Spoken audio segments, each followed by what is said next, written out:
Good evening, everyone. Meteorologist Grace Thornton here. Of course, we are still talking about wet weather for West Texas this week, especially for the first half of the week. And then hopefully we can move into some more settled conditions a little bit later on this week. Of course, we've got July 4th on Friday coming up. For our weather warnings tonight, we will have that flood watch that they have issued in advance of the rain that we're expecting for tomorrow.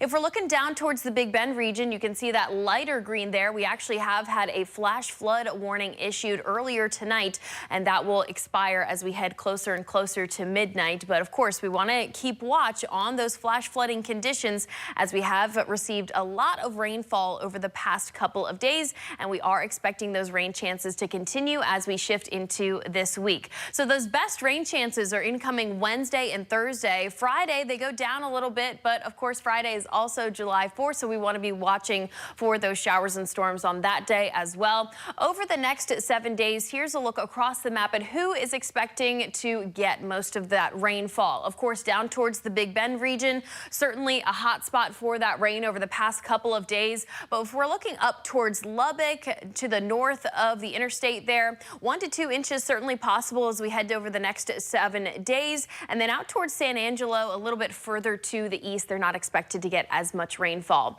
So as for tonight's forecast, a couple of us could still be dealing with that wet weather late into the night. 74 degrees as we head overnight, a little bit warmer than average, but not by many degrees. As for our Monday, we are going to get back to the 90s for most of us in the afternoon to start off the work week here. Midland at 90, Fort Stockton there, a little bit cooler out towards Alpine, Van Horn with 83 and 86 degrees, but that's where most of that wet weather is also going to be by Monday afternoon. So that will help cool down their temperatures, or at least keep them a little bit lower. Out towards Odessa, Midland, Big Spring, Snyder, we're expecting some hotter conditions over that way. So shifting into our Monday afternoon, of course, from Carlsbad all the way to El Paso down towards the Big Bend region, we're expecting those scattered showers and thunderstorms. That will continue as we head into our Tuesday.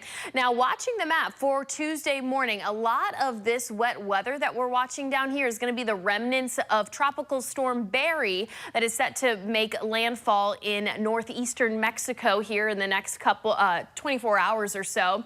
That will continue to shift up towards the Ozona, Big Lake, Dryden area as we head into the rest of this week, especially for the midweek. Those areas you can see just continuously getting wet, even Midland included in that as we head towards Wednesday morning. So be on the lookout for those increased rain chances as we head towards the middle of the week, and eventually those will fall away as we head closer and closer to the next weekend here. Also, with the rain, we're also expecting our high temperatures to be below average for most of these days. Here is a look at that 9-day forecast. Of course, pretty active for the first half of the week, and then as we head into next week, looks a lot sunnier and a lot drier.